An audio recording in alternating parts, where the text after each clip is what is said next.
మరి ఇక్కడ వచ్చిన సహచర మా కాంగ్రెస్ నాయకులు అట్లే ఈనాడు ఇక్కడ భువనగిరిలో ప్రెస్ మీట్ పెట్టడానికి వచ్చిన మన ఎంపీ చామల కిరణ్ కుమార్ రెడ్డి గారికి భువనగిరి ఎంపీ గారికి అందరికీ నమస్కరిస్తూ ఈరోజు నిన్న బడ్జెట్ ఎంతో ఆర్భాటంగా బడ్జెట్ మరి ప్రతిపాదించారు నిర్మలా సీతారామన్ గారు 50 లక్షల కోట్ల 50 లక్షల పైచిలకు 50 లక్షల 50,000 కోట్లు 63,000 కోట్ల బడ్జెట్ ప్రతిపాదించి మరి అంటే ఫస్ట్ టైం 50 లక్షల కోట్లు దాటింది. సరే గొప్ప విషయం, సంతోషం. మరి ఆ పైసలు ఎక్కడ పోతున్నాయంటే ఈరోజు తెలంగాణ రాష్ట్రానికి అత్యధిక రెవెన్యూ అంటే ఎక్కువ జీఎస్టీ, ఎక్కువ ఇన్కమ్ ట్యాక్స్, ఎక్కువ వివిధ రూపాల ద్వారా సేల్స్ ట్యాక్స్, ఇట్లాంటి జీఎస్టీ ఇవన్నీ కూడా కలిపి ఎక్కువ రెవెన్యూ ఇస్తుందంటే దేశంలో పెద్ద పెద్ద రాష్ట్రాలు మహారాష్ట్ర లాంటి రాష్ట్రాలతో కూడా పోటీ పడుతూ మరి ఈరోజు అత్యధిక రెవెన్యూ సెంట్రల్ పూల్ ఇస్తుంటే ఈరోజు వాళ్ళు మనకు చూపెట్టింది ఏంటంటే అత్యధిక రెవెన్యూ ట్యాక్స్ ద్వారా మనం కడుతుంటే కేంద్ర ప్రభుత్వం 50 లక్షల పైచిలకు బడ్జెట్ పెట్టి ఈరోజు మనం పెట్టింది ఏంటంటే ఈ గాడ్డ గుడ్డు ఇది తప్పితే ఇంకోటి కాదని అందరికీ చెప్తున్నాం.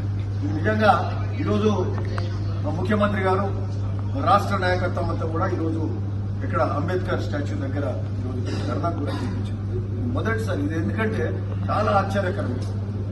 ఈరోజు బడ్జెట్ కేంద్ర బడ్జెట్ అయిపోయినాక రాష్ట్ర బడ్జెట్ ఎట్లా పెట్టాలి, ఏం చేయాలనేది కూడా అయోమయ పరిస్థితి ఉంది. ఈరోజు తెచ్చుకున్న తెలంగాణలో 10 ఏళ్ల పాటు నాటి ముఖ్యమంత్రి పట్టించుకోలే అనేక పథకాలు, ఇది ఆవాస్ యోజన కానీ, ఇల్లు ఇచ్చే కార్యక్రమం కానీ, మిషన్ భగీరథ లాంటివి కానీ అట్లాంటి వాళ్ళు ఆనాటి ముఖ్యమంత్రి పట్టించుకోలే. అవి బడ్జెట్ మనకి రాష్ట్రానికి పెట్టలేదు.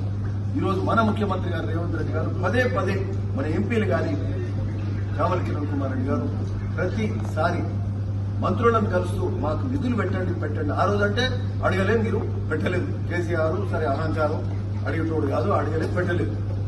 నాడు ఆ తెలంగాణకు అన్యాయం జరిగింది 10 ఏళ్ళు. ఈ రోజు మనం అడుగుతున్నాం, మీరేమన్నారు, వాళ్ళు అడగలే, మేము పెట్టలేదన్నారు. ఈరోజు మేము అడుగుతున్నాం కదా, మా ముఖ్యమంత్రి అడుగుతున్నాం, మా ఎంపీలు అడుగుతున్నాం, మరి ఎందుకు పెడతలేరు?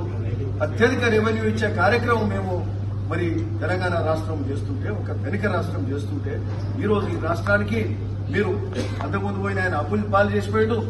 ఈరోజు ఎట్లా చదువుకొని మళ్ళా రాష్ట్రాన్ని గాడిలో పడేస్తామంటే బడ్జెట్ పెట్టడానికి ఇబ్బందికరంగా ఉన్నది.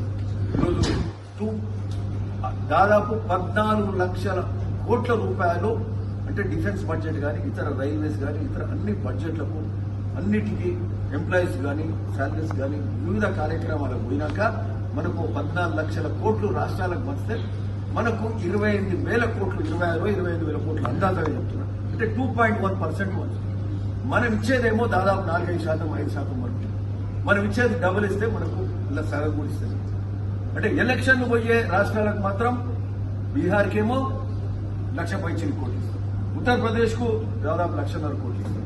ఎక్కడ 1,50,000, ఎక్కడ 1,00,000 కోట్లు, ఎక్కడ మరి 20,000 కోట్లు వేలలు ఇస్తే ఇది ఎక్కడ పరిస్థితి? ఇది అంటే భారతీయ జనతా పార్టీ మరి వాళ్ళు మోడీ గారు, అమిత్ షా గారు అంటే ఏడా రాజకీయం కోసమే తప్పితే ఇంకోటి కాదన్నట్టు ఢిల్లీలో ఎన్నికలు అవుతుంది, ఈరోజు బీహార్లో ఎన్నికలు అవుతుంది. సో వాళ్ళ ఆలోచన చేస్తారు తప్పితే మీరు ఇంకో దగ్గర అంటే ఎక్కడికి వెళ్ళి రెవెన్యూస్ వచ్చినాయి సమ ప్రాతిపాదికన, కనీసం సమ ప్రాతిపాదికన వంచాలి.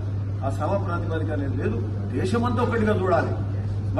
మాకు నచ్చింది మేము చేస్తాము, మీరు మీకు ఇయ్యము, మేము చేయము అన్న కాడికి ఉన్నది. ఇది ప్రజాస్వామ్యము, ఫెడరల్ స్ఫూర్తిని మర్చిపోయి ఈరోజు భారతీయ జనతా పార్టీ చేస్తుంది, నరేంద్ర మోడీ గారు చేస్తుంది తప్పితే ఇది ఇంకోటి కాదు. ఈరోజు వాస్తవంగా చూస్తే మనకు వచ్చే పైసలతోటి అంటే నేషనల్ బడ్జెట్ అయినాక నచ్చింది మేము చేస్తాము, మీరు మీకు ఇయ్యము, మేము చేయము అన్న కాడికి ఉన్నది. ఇది ప్రజాస్వామ్యము, ఫెడరల్ స్ఫూర్తిని మర్చిపోయి ఈరోజు భారతీయ జనతా పార్టీ చేస్తుంది, నరేంద్ర మోడీ గారు చేస్తుంది తప్పితే ఇది ఇంకోటి కాదు. ఈరోజు వాస్తవంగా చూస్తే మనకు వచ్చే పైసలతోటి అంటే నేషనల్ బడ్జెట్ అయినాక, సెంట్రల్ బడ్జెట్ అయినాక, కేంద్ర బడ్జెట్ అయినాక మన రాష్ట్ర బడ్జెట్ వస్తుంది. రాష్ట్ర బడ్జెట్ ఆ నిధులతోటి మన కేటాయింపులు వస్తాయి. మనకు సంబంధించిన ఇండ్లు ఈరోజు కేంద్ర ప్రభుత్వం కూడా దాదాపు 5 కోట్ల ఇండ్లు ఇస్తాం. సరే మనకి ఎన్ని ఇస్తాం? ఇట్లాంటి ఏమి ఉన్నాయి దానికి సంబంధించి ఎంపీ గారు కూడా చెప్తారు. సరే, మంచి బడ్జెట్ మీద ఒక వాస్తవ పరిస్థితులను తెలియజేసే ప్రయత్నం చేసి, మీ అందరికీ తెలుసు తెలంగాణ నీళ్లు నిధులు నియామకాల నినాదంతో తెచ్చుకున్న తెలంగాణ తర్వాత 2014 నుంచి కూడా భారతీయ జనతా పార్టీ అధికారంలో ఉంది. ఇది 3వసారి వాళ్ళు అధికారంలోకి వచ్చింది. మన రాష్ట్రం నుంచి గత 10 సంవత్సరాలుగా బీఆర్ఎస్ పార్టీ అధికారంలో ఉన్నప్పుడు ఆ రోజున్న ముఖ్యమంత్రి ఆయన నియంత పోకడతోటి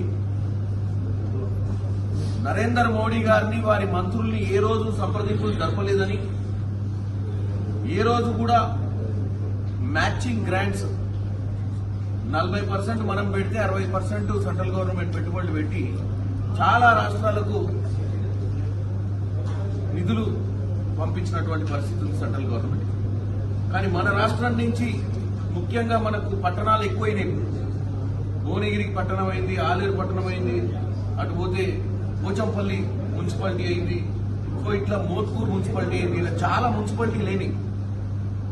మున్సిపాలిటీలకు పేరుకు గ్రామ పంచాయతీలు మున్సిపాలిటీలు చేసుకోగలిగినామే కానీ ఆ మున్సిపాలిటీలలో మున్సిపాలిటీ స్థాయి ఖర్చు పెట్టేటువంటి పరిస్థితి లేకపోవడానికి కారణం ఏంటంటే మనం 60% సెంట్రల్ గవర్నమెంట్ గ్రాంట్ తెచ్చుకోకూడదు. సరే, 10 సంవత్సరాల నుంచి కేసీఆర్ గారికి అటు నరేంద్ర మోడీ గారికి మధ్యన సఖ్యత బాలేదు. నరేంద్ర మోడీ గారు కేసీఆర్ గారికి ఏ రోజు ఇంపార్టెన్స్ ఇవ్వలేదు. ఆయన తెలంగాణకు వస్తే కూడా ఈ ఎయిర్పోర్ట్లో పోయి ప్రోటోకాల్ ప్రకారం రిసీవ్ చేసుకోలేదు. ఇవన్నీ ముచ్చట చెప్పుకుంటూ వచ్చిన బీజేపీ వాళ్ళు. గత సంవత్సరం పై చిలుకులో కాంగ్రెస్ ప్రభుత్వం వచ్చిన తర్వాత రేవంత్ రెడ్డి గారు ప్రజల కోసము, ప్రజా ప్రయోజనాల కోసము, ప్రజల అవసరాల కోసము తెలంగాణ అభివృద్ధిని దృష్టిలో పెట్టుకుని ప్రధానమంత్రి నరేంద్ర మోడీ గారు మొట్టమొదటిసారిగా తెలంగాణకు వస్తే రిసీవ్ చేసుకుని ఈయన మన ముఖ్యమంత్రి రేవంత్ రెడ్డి గారు అయినాక మొట్టమొదటిసారిగా నరేంద్ర మోడీ గారు వస్తే ఒక ముఖ్యమంత్రి హోదాలో రిసీవ్ చేసుకుని ఆదిలాబాద్ మీటింగ్ లో చెప్పిండు. ఏం చెప్పిండు రేవంత్ రెడ్డి గారు?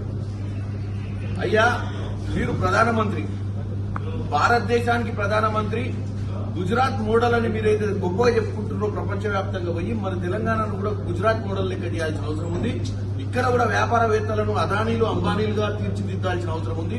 మీరు పెద్దన్న పాత్ర పోషించాలి అని చెప్పి రాజకీయాలకు అతీతంగా మాట్లాడితే కొన్ని న్యూస్ పేపర్లు సెలెక్టులు ఇచ్చింది. ఏంది కాంగ్రెస్ ముఖ్యమంత్రి బీజేపీ ప్రధానమంత్రిని పొగుడుతున్నారు.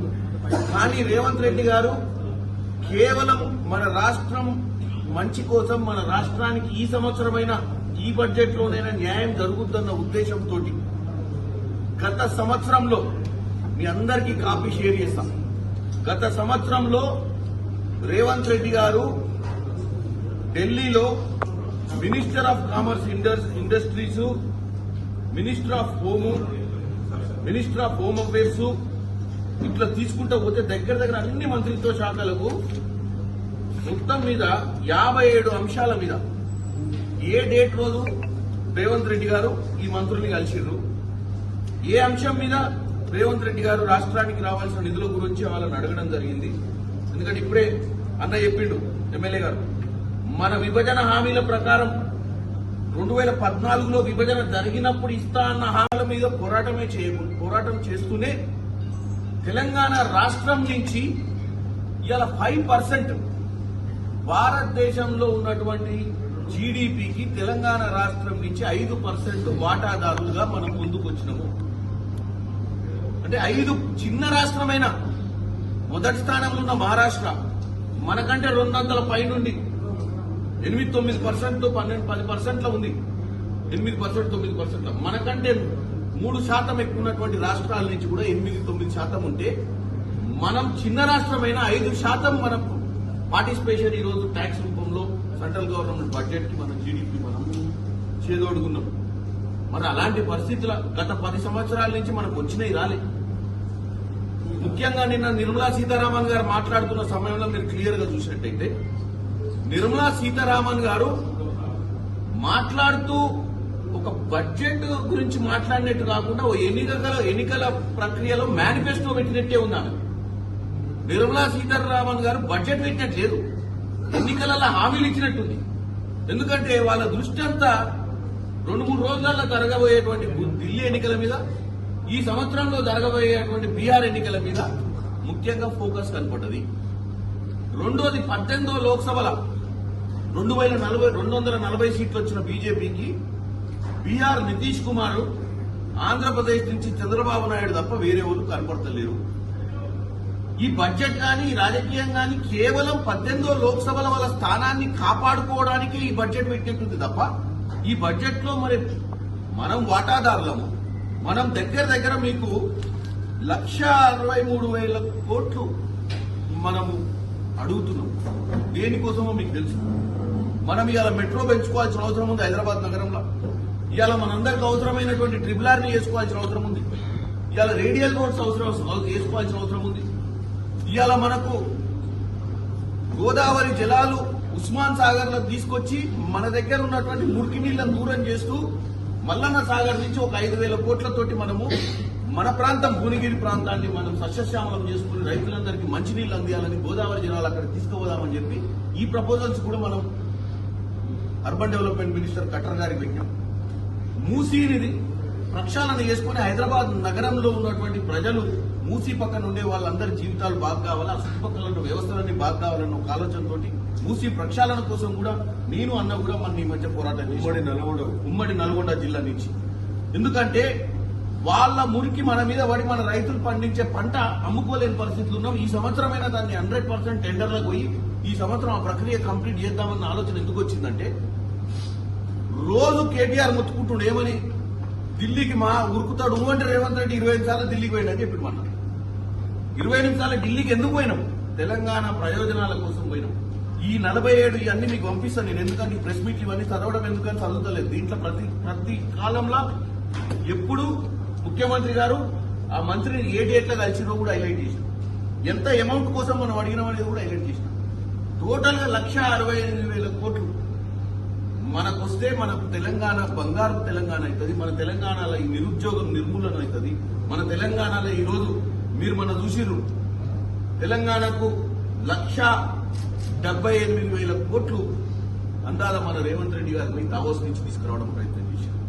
ఇలా భారతదేశమే కాదు ప్రపంచ దేశాలన్నీ కూడా హైదరాబాద్ మొగ్గు చూపుతున్నాయి. ఎందుకంటే హైదరాబాద్ లో మంచి ఇన్ఫ్రాస్ట్రక్చర్ ఉంది, హైదరాబాద్ లో మంచి వ్యవస్థ, మంచి వాతావరణ పరిస్థితులు ఉంటే వ్యాపారం చేసుకుని అన్న ఉద్దేశంతో ఈ రోజు గర్వంగా నరేంద్ర మోడీ గారు కూడా మన దక్షిణ రాష్ట్రాలను డెవలప్ చేయాల్సిన అవసరం ఉంది.